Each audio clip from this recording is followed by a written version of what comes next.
quand on commence à travailler la relation durable à la Massif, on a des sociétaires. C'est-à-dire que nos sociétaires, ils votent pour élire notre conseil d'administration. Donc on a besoin qu'il y ait une vraie interaction avec nos sociétaires, qu'il y ait une forte fidélisation, et on a un taux de 95%. Et puis pour la première année en 2022, on a été élu marque préférée des Français. Mais tout ça, ça se travaille dans le temps. Et ça commence par une première brique, c'est travailler notre stratégie d'engagement.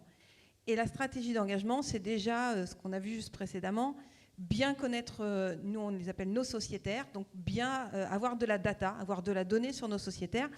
Et on a longtemps travaillé sur des segmentations autour de l'âge. On avait les jeunes parents, on avait les seniors, les matures, etc.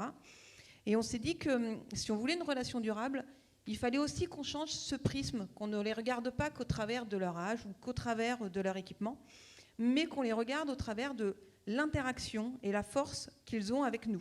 Donc on a mis en place 3 critères. La confiance, donc depuis combien de temps ils sont chez nous. On a mis les interactions. Est-ce qu'ils nous sollicitent? Est-ce que quand on leur écrit, ils ouvrent nos messages? Et puis le dernier, c'est tout ce qui est... c'est important parce que c'est un peu nos ambassadeurs, cette partie-là.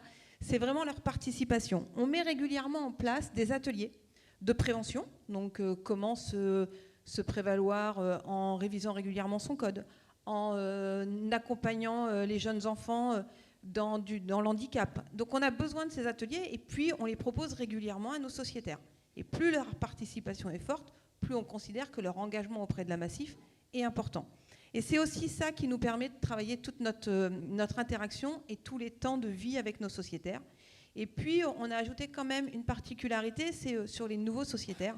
Pourquoi? Parce qu'on sait bien que malheureusement, la première année, c'est un peu une année de découverte. Donc le risque, si on ne sait pas travailler cette population la première année, c'est de les perdre au bout d'1 an. Donc quand on a fait toute cette stratégie, on s'est dit aussi qu'on ne voulait pas un plan de fidélisation qui récompense nos sociétaires impliqués en leur rétribuant par exemple une réduction. On voulait vraiment que l'implication, elle soit, j'allais dire, authentique et sincère. Donc on a fait le choix d'avoir des messages qui prennent le temps parfois de remercier nos sociétaires ou de leur offrir des applis autour des gestes qui sauvent. Donc on est bien toujours dans cette approche de prévention, de protection et vraiment tournée autour de l'humain. Et avec des taux assez exceptionnels, puisqu'on est à 86% de taux de réactivité sur des emails, ça fait partie de ceux qui réagissent le plus. Alors, j'allais dire, quelque part, heureusement, ça conforte aussi toute cette stratégie, mais ça montre bien l'implication de nos sociétaires. Et puis, un autre élément qui a été dit précédemment, c'est le fait d'être capable de réagir et de bien répondre à la demande en fonction du contexte. On a tous vécu une pandémie compliquée. On a, nous, eu des fermetures d'agences. Une fermeture d'agence, ça a entraîné une baisse de 30% des visites. Donc pendant plusieurs semaines, on n'avait plus du tout de lien avec nos sociétaires. Et en sortie de pandémie, on s'est dit pourquoi on ne va pas juste leur poser une question qui peut sembler peut-être très simple et très basique. Comment allez-vous? C'est la question peut-être qu'on a posée le plus à nos amis, à notre famille. Et on a fait le choix de poser cette question simple à nos sociétaires, vraiment avec une approche complètement gratuite et authentique, en leur demandant quels étaient leurs projets, comment ils avaient vécu la pandémie.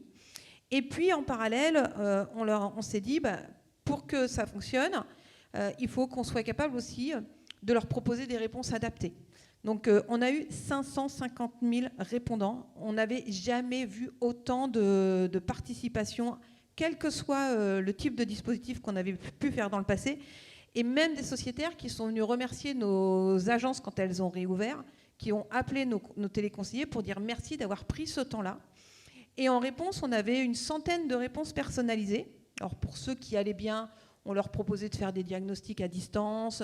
On leur proposait aussi des webinaires sur de la prévention. Et puis ceux qui n'allaient pas bien, on a fait le choix de leur présenter un service qui est gratuit mais qui est peu connu à la Massif, qui s'appelle Massif Solidarité Codure. Et ce service, en fait, c'est vraiment un lien fort qu'on a décidé de mettre en place il y a 3 ans. C'est un service qui est un service d'aide pour des personnes qui se retrouvent en difficulté, soit en difficulté financière, soit en difficulté familiale. Et ce service, pour nous, c'est un peu la force de l'ADN de la Massif, d'accompagner nos sociétaires tout au long de leur vie. pas uniquement quand il y a un sinistre, hein, puisqu'on n'a pas forcément besoin de son assureur que quand il y a un sinistre, on en a aussi besoin quand on n'est plus capable de payer sa cotisation, quand on subit des violences conjugales, puisqu'il y a eu 10% de plus de violences conjugales pendant la pandémie. Et donc tout ce service, il nous semblait nécessaire qu'il soit présenté et de nouveau exposé auprès de personnes qui en avaient réellement besoin.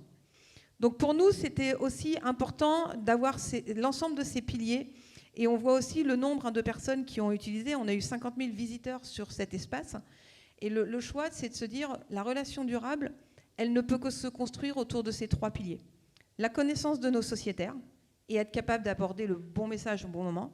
L'agilité, être capable de se dire, on tente.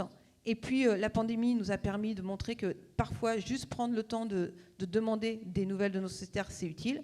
Et puis le troisième, avoir des services qui sont des vrais services de sens et de relation, et qui ne sont pas que des services assurantiels. Et je pense que c'est aussi une vraie volonté de sortir du cadre justement de l'environnement assurantiel, de voir aussi quels sont les besoins. Demain, certainement des besoins de mobilité de plus en plus forts. La voiture est quelque chose qui est regardé dans le domaine de l'assurance, et on sait que demain, les gens seront peut-être de moins en moins propriétaires de leur véhicule, qu'avec les véhicules autonomes, ça va générer une conduite différente. Donc on a besoin aussi de commencer à faire ce pas de côté pour avoir des services qui répondent à cette évolution de la société. Voilà, merci beaucoup.